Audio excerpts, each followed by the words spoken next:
तो क्या जीतन राम मांझी राज्यपाल बनने के लिए नीतीश कुमार और तेजस्वी यादव के महागठबंधन से अलग हो रहे हैं? जीतन राम मांझी को बीजेपी ने लालच दिया है कि उनको राज्यपाल बनाकर किसी राज्य में भेज दिया जाएगा अगर वो भाजपा के साथ आ जाएंगे। और इसीलिए जीतन राम मांझी नीतीश कुमार और तेजस्वी यादव के महागठबंधन का साथ छोड़कर एनडीए के करीब अब जाने लगे हैं। जब से जीतन राम मांझी के पुत्र संतोष कुमार सुमन ने नीतीश कुमार के मंत्रिमंडल से इस्तीफा दिया है, बिहार सरकार में वो मंत्री थे और अचानक से उन्होंने मंत्री पद से इस्तीफा दे दिया।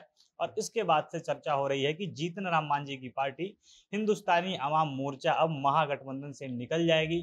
वह महागठबंधन का साथ छोड़ देगी और बीजेपी के गठबंधन एनडीए में जाकर वो शामिल हो जाएगी। और ऐसा इसलिए हो रहा है क्योंकि अमित शाह की तरफ से जीतन राम मांझी को बड़ा लालच दिया गया है।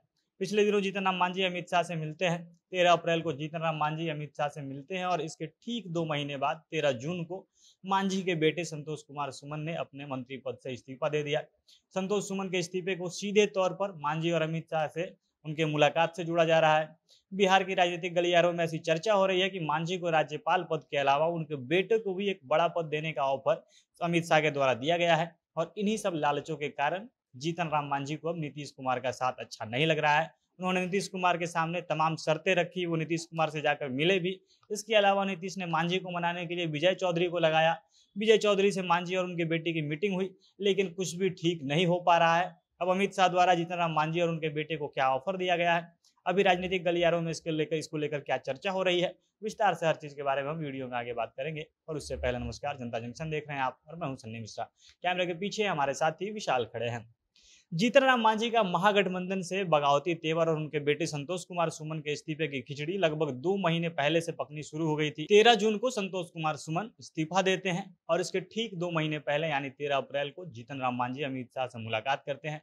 मुलाकात होती है, इसके बाद मीडिया को जवाब देते हुए जीतन राम मांझी कहते हैं कि वो अमित शाह से माउंटेन मैन दशरथ मांझी और कर्पूरी ठाकुर को भारत रत्न दिलाने की मांग करने के लिए उनसे मिलने आए थे।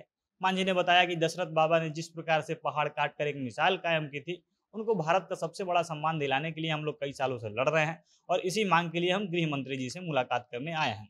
वहीं पर उनसे पत्रकार पूछते हैं कि आप गृह मंत्री से मिल तो रहे हैं, कहीं आप एनडीए में शामिल तो नहीं होने वाले हैं, आप महागठबंधन का साथ छोड़ने तो नहीं वाले हैं। तब जीतन राम मांझी का बयान होता है कि हम नीतीश कुमार का साथ कभी नहीं छोड़ेंगे, मैंने ये कसम खा ली है। नीतीश कुमार में पीएम बनने का सारा गुण है और मैंने प्रण ले लिया है कि मैं उन्हीं का साथ दूंगा। मांझी कह तो अभी भी यही रहे हैं, उनका बयान अभी भी ऐसा ही कुछ है। लेकिन यहाँ पर मांझी का एक और बयान याद आता है जिसमें वो कहते हैं कि राजनीति में कोई भी कसम और प्रण नहीं चलता है। राजनीति में कोई कसम नहीं खा सकता है कि हम पूरे जीवन एक ही पार्टी के साथ रहेंगे, लोग कहीं भी जा सकते हैं। और ठीक यही चीज अभी मांझी करते हुए भी दिख रहे हैं। वो एक तरफ तो महागठबंधन का अट्टू साथ निभाने की बात वो करते हैं और इसके साथ साथ वो दूसरी तरफ तेजस्वी यादव के टैलेंट पर उंगली उठाते रहते हैं। वो अपने बेटे संतोष कुमार सुमन को बार बार मुख्यमंत्री के लायक तो कभी उप मुख्यमंत्री के लायक बताते रहते हैं। वो इशारों में तेजस्वी पर निशाना साधते हैं। मांझी कहते हैं कि मेरा बेटा सीएम और डिप्टी सीएम बिल्कुल बन सकता है, वो तो पढ़ा लिखा भी है। यहाँ उनका इशारा होता है कि तेजस्वी यादव 9वीं फेल है। उनसे कहते हैं कि मेरा बेटा ने पीएचडी करके रखी हुई है। उनका सीधा निशाना तेजस्वी यादव की तरफ होता है और इसके बाद घटनाक्रम बदलते जाता है। जब 12 जून को विपक्षी एकता की बैठक होने वाली होती है, उससे पहले 8-9 जून को मांझी ये मांग रख देते हैं कि इस बार के लोकसभा चुनाव में उनको 40 सीटों में से 5 सीटों पर अपना प्रत्याशी उतारना है। यानी मांझी भूमिका बनाते हैं कि नीतीश कुमार को उनसे अलग क्यों होना है। वो एक ठोस बहाना निकाल रहे होते हैं। और फिर इसके बाद 12 जून को विपक्षी एकता का बैठक नहीं होता है, उसका डेट जब टल जाता है और इसके ठीक बाद जीतन राम मांझी का बयान आता है कि उनको तो बैठक में बुलावा ही नहीं मिला है।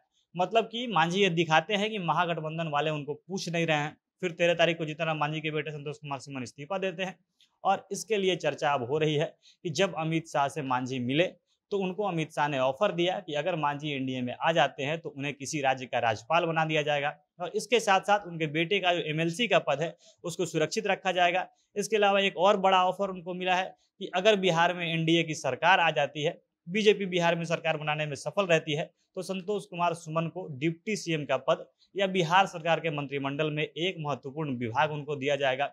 और इन्हीं सब लालचों में आकर मांझी अब नीतीश कुमार का साथ छोड़ने वाले हैं। ऐसे कयास अभी लगाए जा रहे हैं। अब देखना है कि आगे क्या होता है। बाकी आप लोग इसके बारे में क्या राय रखते हैं, कमेंट बॉक्स में अपनी राय बता सकते हैं। जनता जंक्शन देख रहे थे आप, बहुत बहुत धन्यवाद।